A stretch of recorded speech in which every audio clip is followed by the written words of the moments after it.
The following is an EHC media production.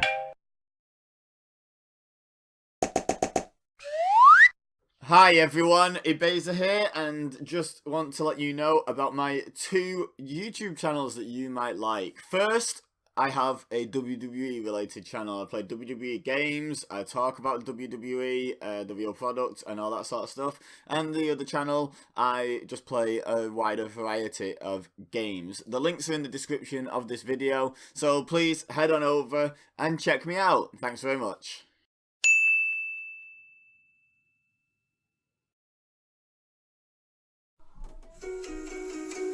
Watching the WWE 24 coverage of WrestleMania 34 was amazing. Just brought chills to my skin and reminded me of how great it felt when I was live there in New Orleans.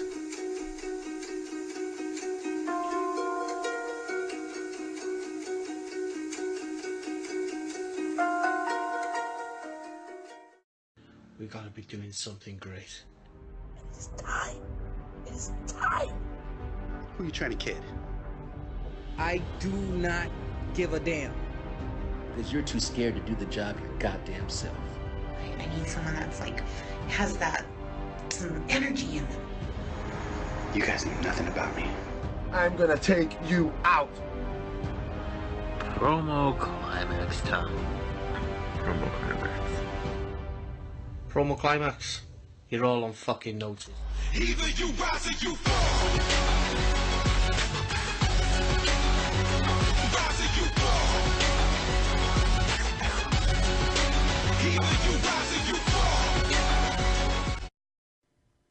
What's going on, wrestling fans, RWT listeners, and SmartMark Radio listeners? This is your boy Moses Marquez, and I am gladly joined today by the resident dead man of RWT and my second co-host, third co-host. He's better than Amir most of the time, so let's go with second co-host of the Retro Rewind, Mr. Paul Morales. What's going on, Paul? What's up, good brother? Life is good, brother. Life is good. We actually just got done recording another episode of the Retro Rewind, speaking of Amir. And what was an interesting show of the 1991 WCW Super Brawl. But that's back in the past because that is why that's the Retro Show. And today we are here to talk about the current future, the current day, and including the future. We're here to talk AEW All Elite Wrestling. The ticket announcement press conference live from the, patio area or poolside area of the MGM Grand Garden Arena just happened this past Thursday. We have a list of a couple new partners that they're working with, some new talent, and a shaping card. I know you watched the press conference. What did you get out of this so far? I think there is promise to it. There's a lot of There's a lot of hope, for wrestling fans, and especially fans who are already becoming invested into AEW, even though they've only had, the All-In show last year. I think that there's high expectations, and even though those hopes are high, it's waiting to see, no pun intended, take from, Goldberg, what's next. Well, I do like the way we could say, and then again we could say, who's next? As far as who else is coming.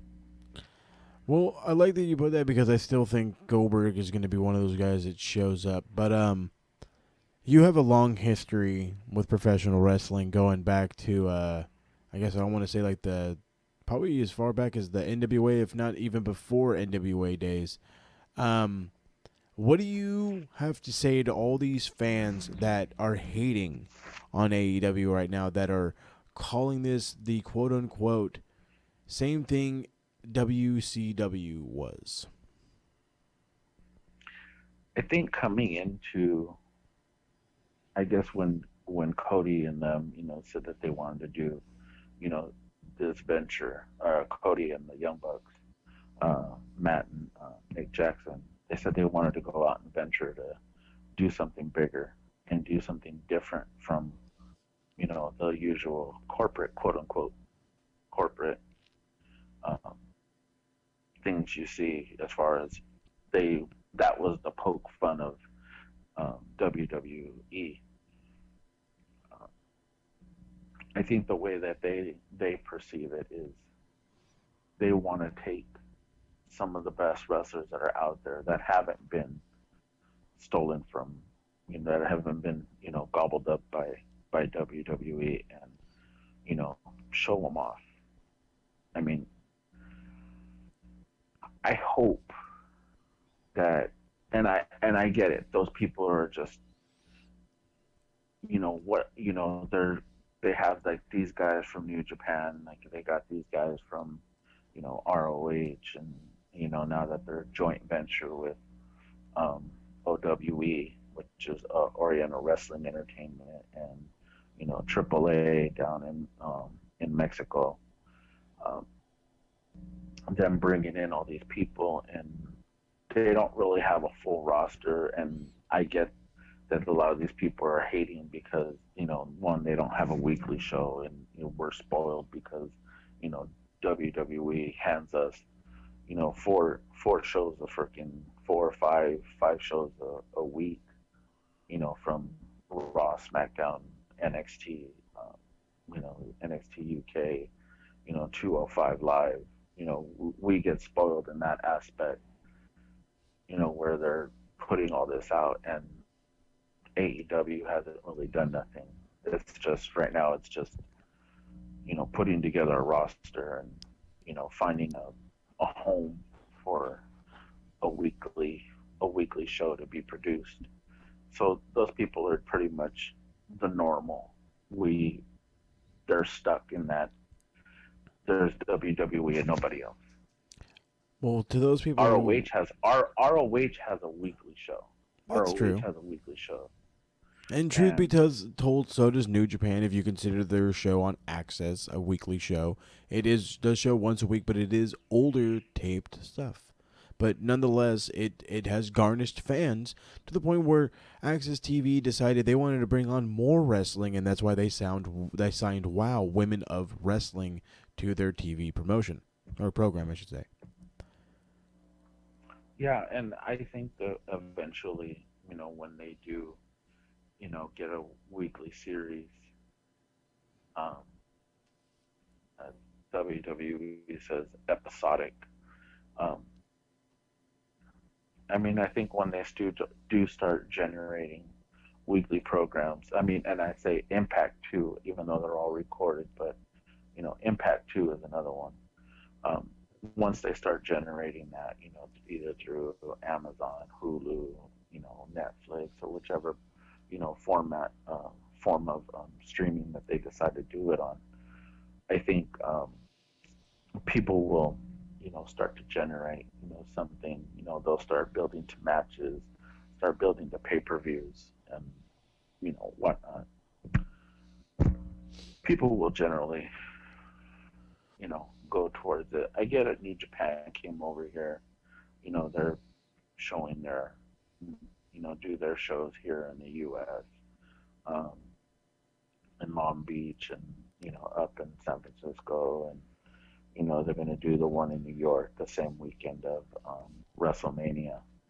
So I get, that there are people who are like, oh, we're diehard WWE fans, and, we have the best product. But over the last few years, that kind of shows with the ratings that they've had, it's not really that great anymore.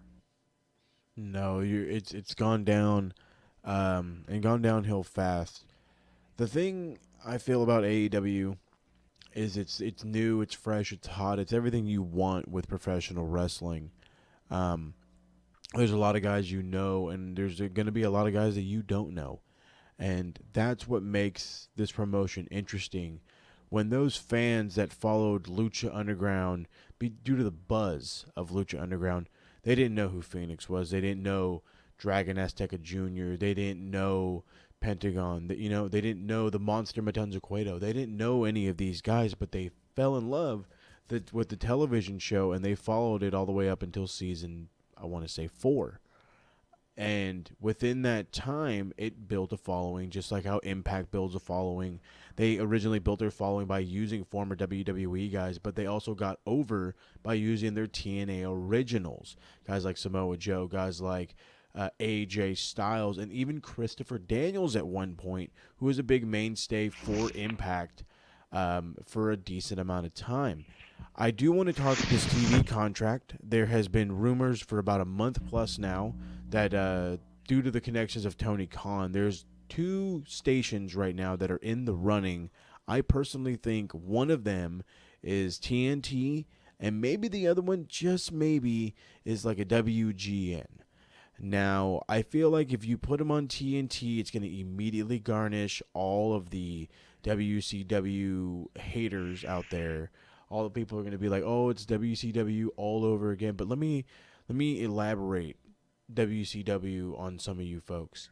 For those of you who do listen to the Retro Rewind, first off, let me say thank you. And second off, that is exactly what it is. It is retro. The NWA, the National Wrestling Alliance, was bought out in the 90s by Ted Turner, who owned Turner Networking. He owned TBS. He owned TNT. He owned, I want to even say WGN if I'm not mistaken. I could be wrong on that as well. But he owned all these things, and he wanted wrestling. He wanted Southern wrestling, and he got it with WCW, the Jim Hearn production.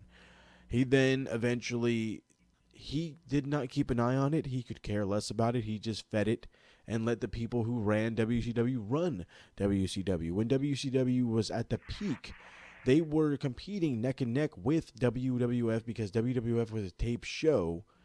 But at the same time, the characters and the old school feel of wrestling was living inside of WCW. It's when guys like Eric Bischoff and Vince Russo got a hold of WCW, allowing the the known talent, run roughshod on that company. Yes, we know Hogan showed up, Kevin Nash showed up, Scott Hall showed up. We know all about that. We know that there was other WCW guys, or WWF guys going over there, Randy Savage, Kurt Hennig, and more and more and more. But the thing is people think that that's what the elite are doing. People think the elite are the outsiders. Well, guess what? They're not going into a promotion and turning it into what they want. They are starting one from the ground up and giving the people what they want. And what the people want is new, fresh, hot. I may not know who somebody is, but they, with the right minds, will build that person up. And so, speaking of all these people that are being built up, let me talk about the people that introduced themselves at this AEW Double or Nothing ticket party press conference. First up, MJF, who was already announced. He's been announced. He was there during the pre-show. He gives Court Bauer some BS because, well, he's a big guy. And MJF is a dick. So, kind of does that. Sonny Kiss then shows up later out. I'm not a big fan of the Sonny Kiss, formerly Exo-Licious in Lucha Underground. I have no problem with gay people. I don't need extra flamboyant wrestlers, though. The Velveteen Dream at one point in time, I had my reserves about him. But then I grew to love him. And I've tried to give Exo-Licious a chance, especially during his whole Lucha Underground run, and I just really couldn't get behind it. But the man that debuted afterwards, after Cody had showed up and said that they have a working contract with AAA, the premier Lucha Libre promotion in Mexico. CMLL is longer, but I assure you, the talent is in AAA. None other than the man that I follow a little too much. The current AAA Cruiserweight Champion, Sammy Guevara, being debuted to the AEW crowd. Some of you, a lot of you, may not know who he is, but I assure you, when you see him step in the ring, you're going to want to know who Sammy Guevara is. The best friends, Chucky T and Trent Beretta, made their appearances, being introduced by the Young Bucks. These guys have a long history working together, all from California, working PWG constantly. Glad to see them with the promotion. I was afraid they'd go to WWE, and that just sounds bad. Brandy Rhodes then announces Aja Kong and Yuka Sakazaki. I cannot pronounce her name. From Tokyo Yoshi Pro. These are two ladies that are under the DDT umbrella and have been kept close eyes on by both Kota Ibushi and Kenny Omega. He was the one that recommended these ladies to Brandy Rhodes. Kylie Ray was also announced because she is no longer a free agent. Nyla Rose followed down. They had a stare-off. And that seems to be all of the new stars. So with that being said, let's go through this whole roster, shall we? These are the 4 executive vice presidents, and that is Cody Rhodes, Matt Jackson, Nick Jackson, and Kenny Omega. You also have Chris Jericho, Hangman Adam Page, Christopher Daniels, who is also the head of talent relations, Frankie Kazarian, Scorpio Sky, Pentagon Jr., Ray Phoenix, MJF, Pac, Trent Beretta, Chucky T, Jimmy Havoc, Sammy Guevara, Joey Janela, Jungle Boy, Sonny Kiss, and Sema, who is one of the many superstars who will be debuting for AEW from the promotion OWE. Female wrestlers Brandy Rhodes, Britt Baker, Penelope Cruz, Aja Kong, Yaka Sakazaki. I cannot say that. It's Sakazaki. I think that's how it is. Kylie Ray and Nyla Rose. For the AEW staff, this is what the broadcast team looks like. And that's Alex Marvez, who is a well-known football announcer, and Excalibur, the announcer from PWG. We also have Billy Gunn, who is a producer/agent. Dana Massey, who is the wife of Matt Jackson, if I'm not mistaken. She will be in charge of merchandise. And of course, Tony Khan being the president and chief executive officer. That is a list of craziness so far. What do you think of this new roster? What do you think of all these new talents? What do you think of the partnership with AAA? I think it's great. I think it's gonna bring in new talent. It's gonna bring in a lot of talent that a lot of people don't know. Same thing with OWE. There's a lot that's going on, and there's gonna be a lot of cross promotions. And as we found out that Kenny Omega's contract says that he could still wrestle in New Japan, so he's not exclusive to AEW, even though which is pretty much the same contract that Chris Jericho has, because he's supposedly supposed to go back and wrestle for the Tanahashi. Yeah, he's looking at for an IWGP heavyweight title match. He's also looking into possibly taking on Okada if and when he can. So yeah, the non-exclusive contracts are a pretty good thing. Kenny has said he did leave Japan for a reason, but I'm sure that's not going to stop him from wanting to go back. It is a 4-year deal, so God only knows what can happen. Now, my thought is, but we could also get these cross promotions to where they that's true. Quite possibly go into Impact. Considering AAA does have a working relationship with them. Yeah, and then that's just the thing, is that there is no real off limit, because money talks, bullshit walks. So you get the backing of Tony Khan and his family, and you can bring in guys from New Japan. You can bring in guys from PWG. I mean, you can find little indie promotions, around the world, even going over to Defiant in overseas in England. Pulling guys from different organizations that WWE isn't hitting on, and even WOS, which is another one over in England, that bringing over those British stars. No, that's right. World of Sport Wrestling. So, World of Sports. Defiant is another one, which is also over there. Um, I'm not saying progress is off limits because Well, even though I was WWE gonna say does technically have a working Progress is kind of off limits. Progress is one of those ones that's in line with WWE. Right now, AEW's only real two promotions they could share with is OWE and AAA. The idea of them working with Impact I kind of like, but it looks like Impact and CMLL and New Japan are going to be working with the NWA for the Crockett Cup. So, I mean, the idea is there. It's not like you can't have everybody working together. As of right now, New Japan doesn't want to work with AEW, but that does not mean in the next year or so that they can change their mind. The possibilities but are you have endless. you have to remember that everything is a schedule. So That's true. if if one promotion has one schedule and they're already set for it, and they say, okay, well, on such and such date, can we take this wrestler and this wrestler, and we'll give you this wrestler and this wrestler. You know, it's not a bad thing to coincide, with different promotions, which is why you see a lot of um, NXT stars go to Evolve, which is why they go to Progress, because they still have that relationship. And ICW. Yeah, allowing them to go to the UK and shine. Yeah, and I think if AEW wants to have a working relationship with say Wow W Women of Wrestling, they can have it because that's the promotion for their stars as well.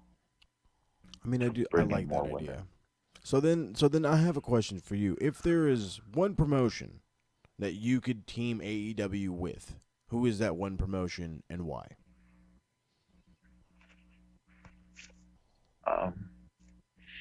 I would say Impact, because that would give Impact,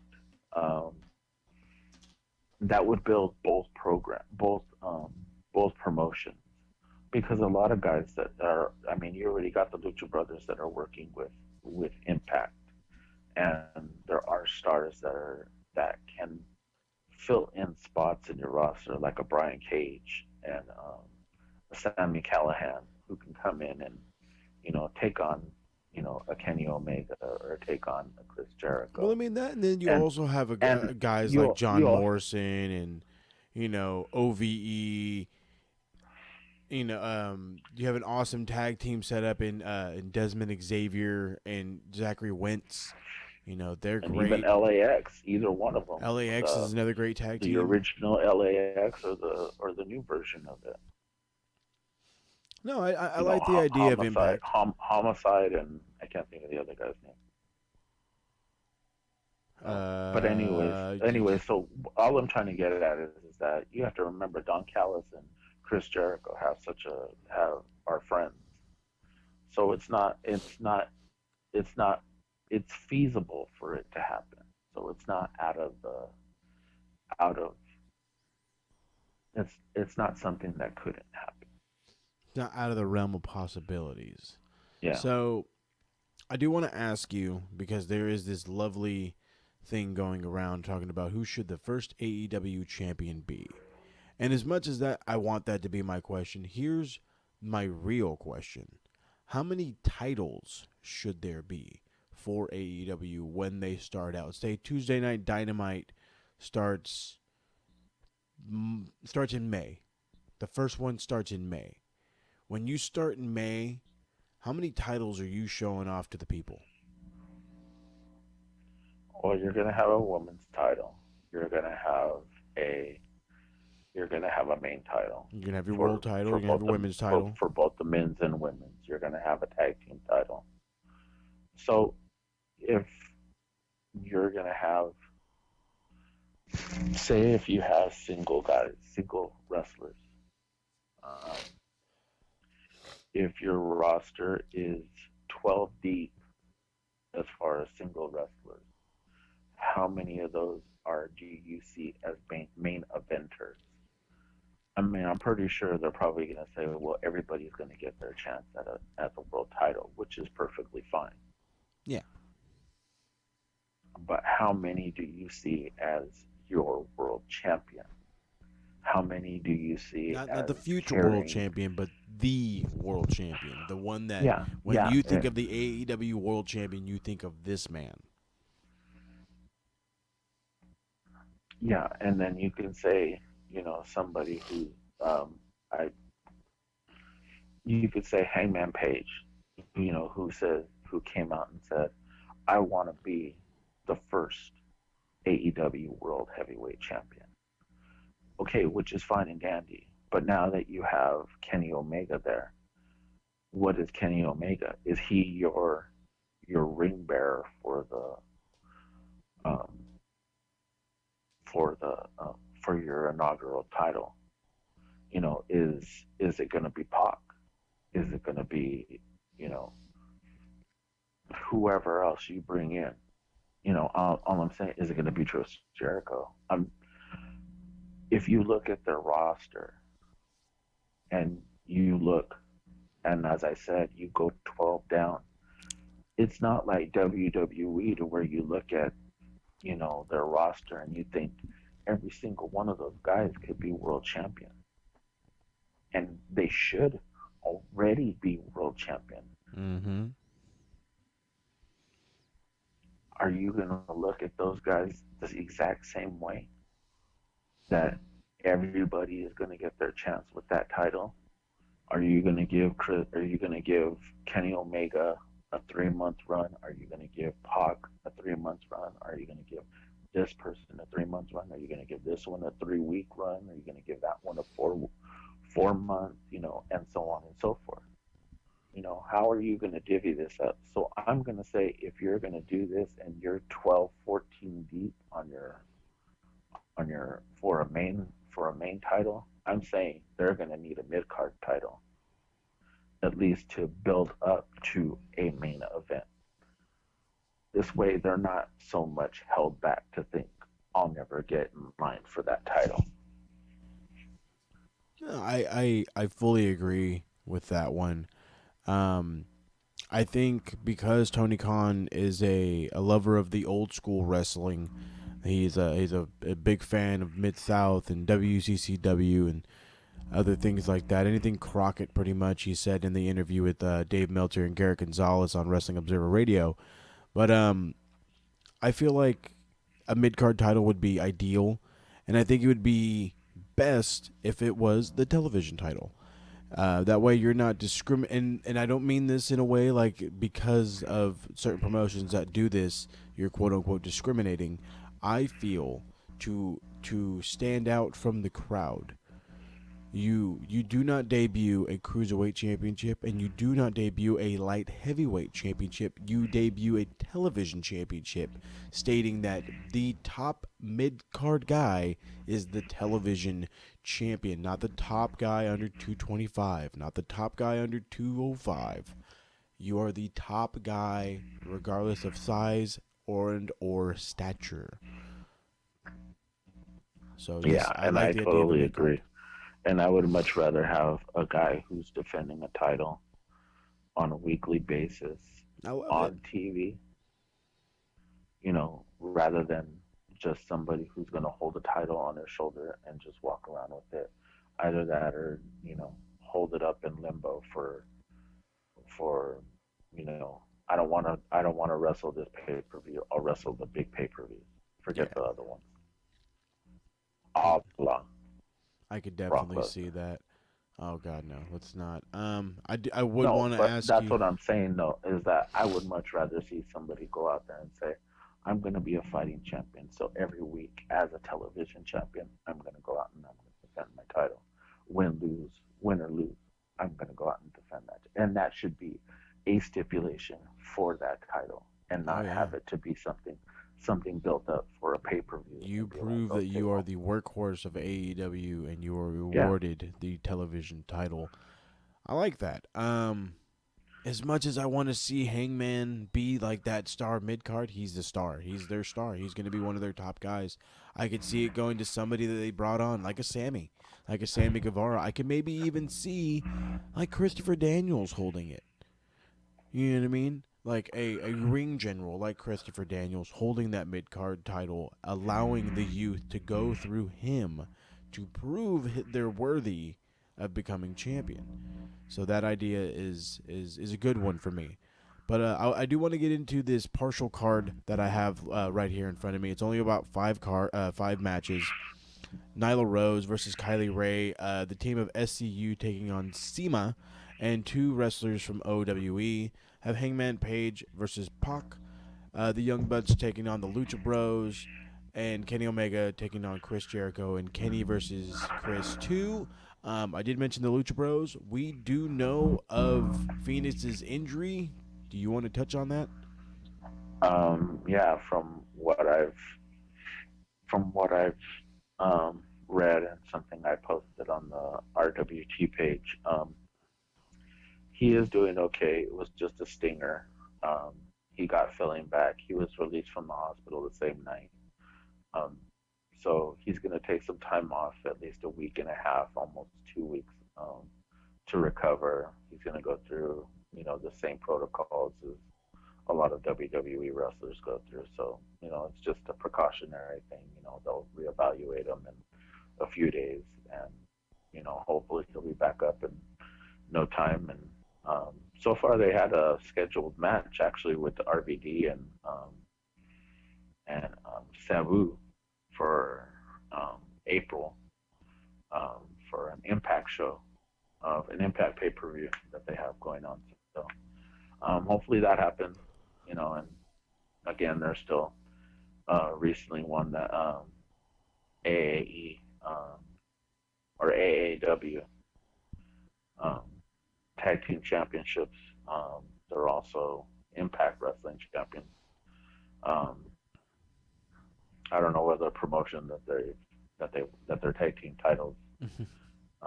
As far as I know, that's all. I'm pretty sure they're like Austin Aries and the Belt Collectors. Austin Harris, Belt Collectors. Yeah, which is another person that I think will probably actually end up showing his weary head in AEW. By the way, I like that. But anyways, that's what I think. I think this card is beginning. It's good, and it's funny because somebody promoted, or AEW actually promoted this on their Instagram page, and somebody said, "Who the fuck is Hangman Page? And why the hell is he wrestling some? Why the hell is he wrestling Neville?" And so you go through and you start reading the comments, and it's like, I'm thinking to myself, as you start, going through this. When Ted Turner bought WCW, actually when he purchased WCW, it was already an established company because they were all NWA stars. So in that aspect, he got a upstart company. So it wasn't like they basically said, okay, well, we need this guy. All right, well, here's the money. How much do they want? That was basically what Tony Khan is to Cody and the Jackson brothers. So in my view is that if they need somebody, they'll bring them in. But at least in this aspect, they are established wrestlers, but it's not an established company. That's the difference. Yeah, that's the difference. I think that's what scares people off the most. So, my one and only question before I get into... Actually, I'm going to get into this whole thing, and then I want to ask you our final question, and we'll wrap it up from here. For those of you who are interested in getting tickets to this fine event, which will be taking place May 25th in the MGM Grand Arena, fitting about 14,000 people, I do not have ticket prices yet. All in, the original All In from Chicago, Illinois, was sold out in just about 30 minutes. This is supposed to be about a 14,000 seat show. 12,000 seats were requested for pre-sale codes.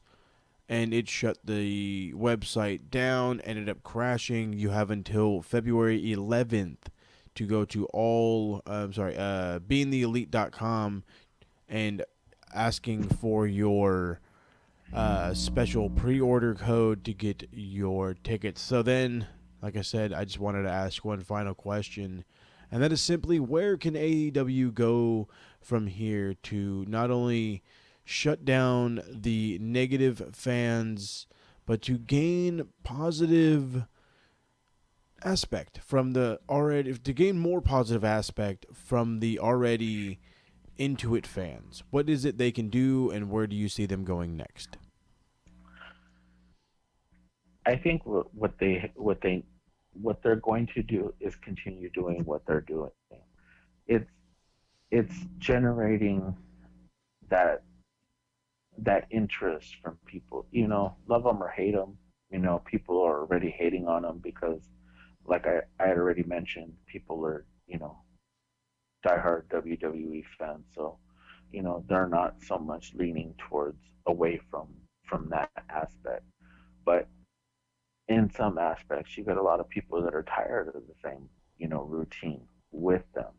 So they are venturing to see, and now with social media, and the internet being able to show all these different programmings or different matches from different other promotions. People are generating to see, okay, well, let me watch this match. Let me watch this promotion. Let me get into this promotion. I think because we're so stuck in that, they're showing us a weekly show. ROH has one. Impact has one. New Japan is, like you said, just showing reruns of, like New Beginnings, or they show Wrestle Kingdom. Not so much of a weekly show, but they do show, matches from, those events that people don't get to go to.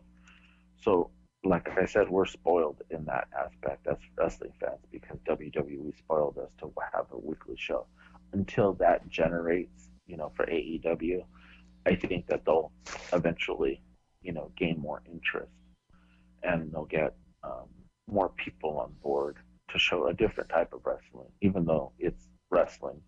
But I mean, if they're set in doing what they say they're going to do and changing the landscape and pretty much virtual universe of wrestling, then they'll do it once they get a weekly show. I think that there's a lot going forward for this show. I think there's a lot going forward for the promotion in general. No, I think so too. I think the TV deal is definitely going to be their next step. It's going to be their biggest step, and it's definitely going to be their biggest either fan increase or decrease, truth be told, to see how it ends out playing. But I think it'll all be positive. I see a lot of people give them 2 years and they're going to crumble.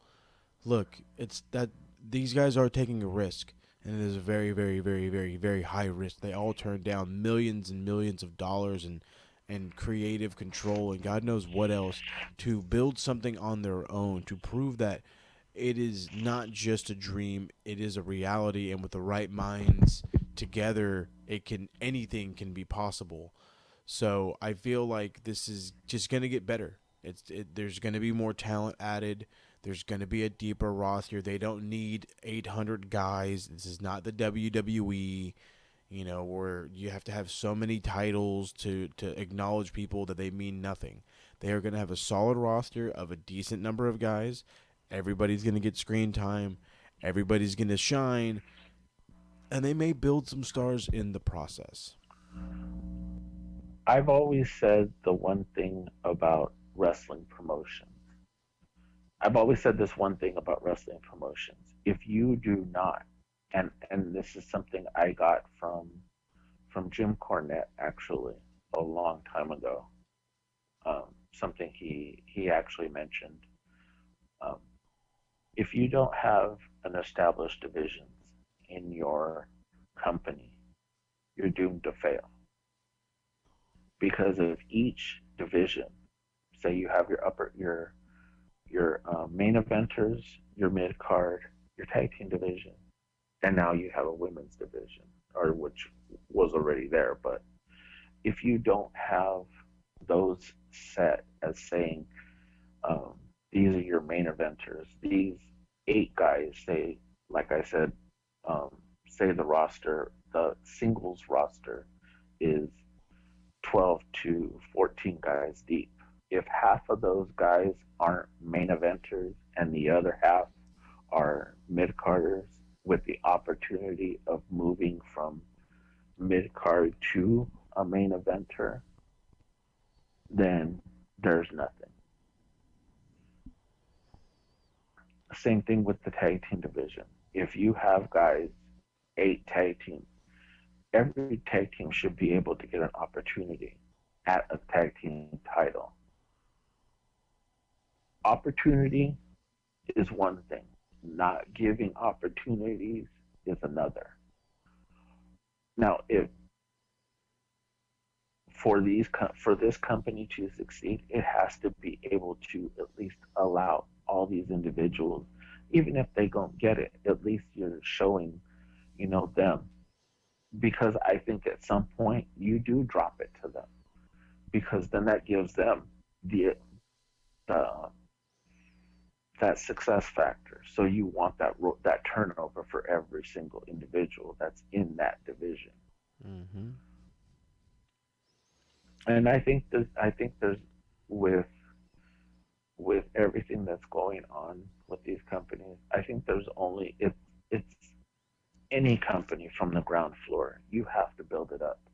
So even though you get all these people that are like, oh, well, we hate this. Well, this isn't this. You're going to take these guys from over here.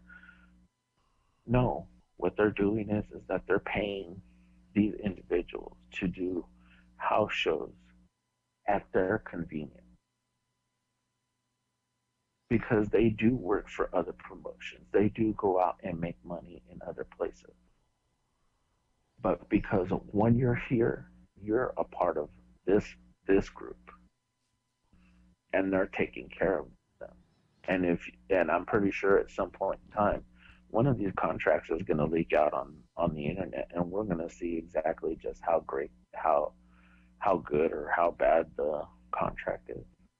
I'm sure they're going to be a lot better than originally anticipated. So I'm going to go ahead and we're going to wrap this one up for the day. AEW it's definitely the talk of the internet and the wrestling community. It's definitely something I know I'm looking forward to. I know you're looking forward to. So if people have questions for you about how awesome they look forward to this, where can they find you? You can find me on Twitter at P_Morales RWT. And of course, you can find Mr. Paul Morales on the RWT Facebook page under his lovely name, Paul Morales. Thank you, Mr. Deadman, for joining me. Seems that you and I have a better repertoire at times than my man Emir and I, but it's okay. We're in the know while he's sleeping. So thanks for joining me, dude. Can't wait for more AEW news when it comes out. Paul is the man to go and talk to about it. Follow him on Twitter, P_Morales RWT. You can find SmartMark Radio at SmartMarkR on Twitter as well. And, of course, you can find all your favorite SmartMark Radio episodes, Gorilla Position episodes, and the Retro Rewind episodes at SoundCloud.com/SmartMark Radio. I will catch you all around the bend. Thanks again, Paul. Have a good night, man. No problem, brother. Peace out.